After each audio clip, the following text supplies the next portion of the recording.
আমেরিকার প্রভাবশালী গণমাধ্যম ওয়াশিংটন পোস্টের সাংবাদিক জামাল খাশোগি হত্যাকাণ্ডের অভিযোগে একসময় বিশ্বজুড়ে ব্যাপক নিন্দিত ও সমালোচিত ছিলেন সৌদি যুবরাজ মোহাম্মদ বিন সালমান। বিশ্ব রাজনীতিতে একঘরে করার চেষ্টা করা হয় তাকে, কিন্তু সময়ের সাথে সাথে সেই ক্ষোভ অনেকটাই হারিয়ে গেছে। বিশ্ব মঞ্চে নিজের অবস্থান পুনরুদ্ধারের প্রচেষ্টায় মোহাম্মদ বিন সালমান এরই অংশ হিসেবে হোয়াইট হাউসে তার প্রথম রাষ্ট্রীয় সফর। খাশোগি হত্যাকাণ্ডের ৭ বছর পর এমবিএস এখন নিজেকে শান্তির মধ্যস্থতাকারী হিসেবে উপস্থাপন করছেন। তিনি ইরানের সাথে সম্পর্ক পুনরুদ্ধারের চেষ্টা চালাচ্ছেন, গাজায় যুদ্ধবিরতির জন্য চাপ দিচ্ছেন এবং সিরিয়াকে আরব অঞ্চলে ফিরিয়ে আনতে স্বাগত জানাচ্ছেন। ইয়েমেনে যুদ্ধ শুরুর কারণে একসময় বেপরোয়া আখ্যা পাওয়া সৌদি যুবরাজের এক বড় পরিবর্তন। আপনার জন্য অবকাশ যাপনের আর বিনিয়োগের সেরা পছন্দ হতে পারে সল্ট বে, যেখানে বিলাস আর প্রশান্তি মিলেমিশে একাকার। সৌদি আরবে মোহাম্মদ বিন সালমান সংস্কারপন্থী হিসেবে আবির্ভূত হয়েছেন, একই সঙ্গে তিনি কঠোর শাসক। এই দুই পরিচয় মিলিয়ে এমবিএস এখন সৌদি আরবের আধুনিক ইতিহাসের সবচেয়ে প্রভাবশালী ও দুঃসাহসী নেতা হয়ে উঠেছেন। তিনি দেশকে রূপান্তরিত যেমন করেছেন, তেমনি এর ভবিষ্যতও নির্ধারণ করছেন। এমবিএস সৌদি আরবে বহু দশকের কঠোর সামাজিক বিধিনিষেধ ভেঙে ফেলেছেন, সেই সাথে ধর্মীয় পুলিশের ক্ষমতা কমানো এবং রক্ষণশীল আলেমদের প্রভাব কমানোর মতো পদক্ষেপ নিয়েছেন। সৌদি নারীরা এখন গাড়ি চালান, চাকরি করেন, পুরুষদের সাথে স্বাভাবিকভাবে চলাফেরাও করতে পারেন।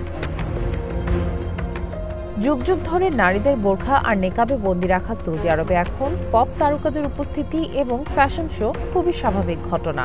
ধর্মীয় শাসনে আবদ্ধ রাজতন্ত্র থেকে সৌদি আরব ধীরে ধীরে আধুনিকতার দিকে ধাবিত হওয়ার ইমেজ গড়ে তুলেছে। কিন্তু যে হাত সৌদি সমাজকে উন্মুক্ত করেছে, সেই হাতই আবার ক্ষমতার নিয়ন্ত্রণ আরও সুসংহত করেছে। দেশটিতে ভিন্ন মত কঠোরভাবে দমন করা হয়েছে, সমালোচকদের চুপ করিয়ে দেয়া হয় এবং প্রতিদ্বন্দ্বীদের কঠোরভাবে প্রতিহত করে তাদের থামিয়ে দেয়া হয়।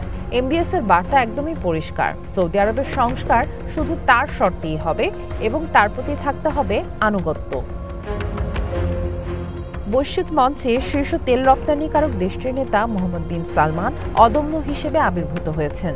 খাশোগি হত্যার অভিযোগে বাইডেন এমবিএস এর প্রতি কঠোর অবস্থান নিলেও পরবর্তীতে জ্বালানি, প্রতিরক্ষা ও প্রযুক্তিগত স্বার্থের কারণে সম্পর্ক এগিয়ে নেয় ওয়াশিংটন। পরবর্তীতে ডোনাল্ড ট্রাম্প দ্বিতীয় মেয়াদে আমেরিকার প্রেসিডেন্ট নির্বাচিত হলে পারস্পরিক স্বার্থের ভিত্তিতে সৌদি আরবের সাথে আবারও সম্পর্ক ঘনিষ্ঠ হয়।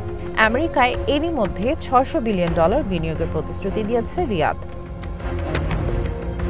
বিশ্লেষকরা বলছেন, মোহাম্মদ বিন সালমানকে হোয়াইট হাউসে এমন অভ্যর্থনা জানানো হবে যা সাধারণত অভিষেক হতে যাওয়া রাষ্ট্রপ্রধানদের জানানো হয়ে থাকে। তার এ উত্থানকে দেখা হচ্ছে পরিবর্তনের প্রতীক হিসেবে, যিনি সৌদি রাজবংশের দীর্ঘদিনের উত্তরাধিকার প্রথা ভেঙে দিয়েছেন। তবে কঠোর দমননীতির কারণে মোহাম্মদ বিন সালমানের উচ্চাভিলাষী অর্থনৈতিক পরিকল্পনাগুলো কতটা সফল হবে তা নিয়েও কম বিতর্ক নেই। সামিয়া জান্নাহ, ওয়ান ইন্টারন্যাশনাল ডেস্ক।